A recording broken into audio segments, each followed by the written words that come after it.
Assalamualaikum warahmatullahi wabarakatuh. Perkenalkan, nama saya Yesperlin Oktaviani Lanie dengan NIM C301241966. Di video kali ini saya akan membahas mengenai 4 materi. Yang pertama, deret ukur atau deret geometri. Yang kedua, deret hitung atau deret aritmatika. Yang ketiga, fungsi linear sebelum pajak. Dan yang keempat, fungsi linear setelah pajak. Sebelum kita masuk pada contoh soalnya, kita harus mengetahui apa sih yang dimaksud dari 4 materi tersebut.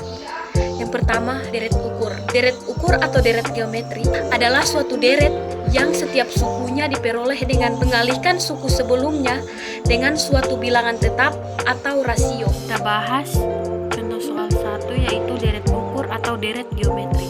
Diketahui deret geometri 3, 6, 12, 24, 48, dan seterusnya. Berapakah jumlah suku pertamanya? Penyelesaiannya A sama dengan 3, R sama dengan 2, N sama dengan 7. S7 sama dengan 3 kali 2 pangkat 7 kurang 1 per 2 kurang 1. Sama dengan 3 kali 128 kurang 1, di mana 128 dari 2 pangkat 7 dan 1 dari 2 kurang 1. Jadi sama dengan 3 kali 127. 127 didapat dari mana? Dari 128 dikurang 1. Jadi 3 kali 127 adalah 381. Jadi jumlah 7 suku pertama adalah 381.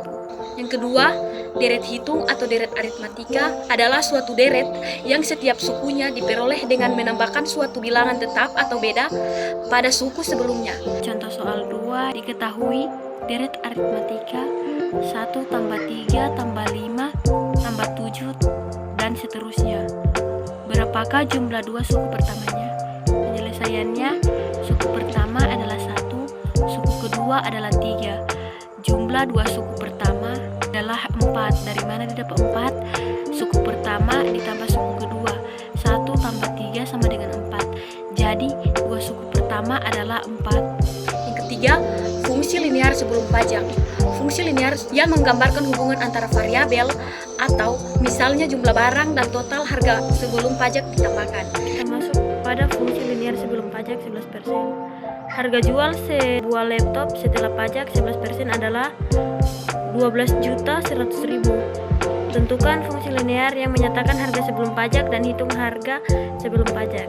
Ya, yang pertama kita menentukan fungsi linear. Misalkan Y adalah harga setelah pajak dan X adalah harga sebelum pajak.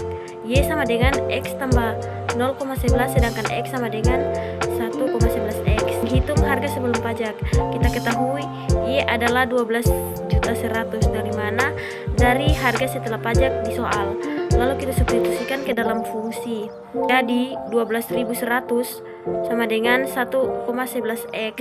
Jadi X sama dengan 12.100 bahagi 1,11, hasilnya 10.900.900 rupiah. Dan yang keempat, fungsi linear setelah pajak. Fungsi linear yang menggambarkan hubungan antara variabel atau misalnya jumlah barang dan total harga setelah pajak ditambahkan. Nah, sekarang kita akan melangkah pada contoh soalnya. Adalah fungsi linear setelah pajak 11%. Sebuah toko menjual baju dengan harga sebelum pajak 150.000. Pajaknya 11%. Tentukan fungsi linear dan hitung harga jual setelah pajak untuk 3 baju. Yang pertama, menentukan fungsi linear. X adalah jumlah baju sedangkan Y adalah total harga setelah pajak. Harga sebelum pajak per baju adalah Rp150.000.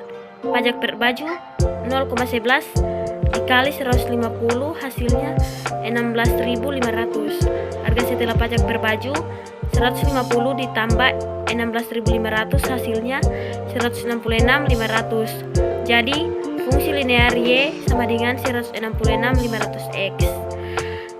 Dan sekarang kita akan menghitung harga jual setelah pajak untuk 3 baju. Substitusikan X sama dengan 3 ke dalam fungsi. Y sama dengan 166.500 dikali 3 sama dengan 499.500. Jadi fungsi linear Y adalah 166.500 dan harga jual setelah pajak untuk 3 baju adalah 499.500.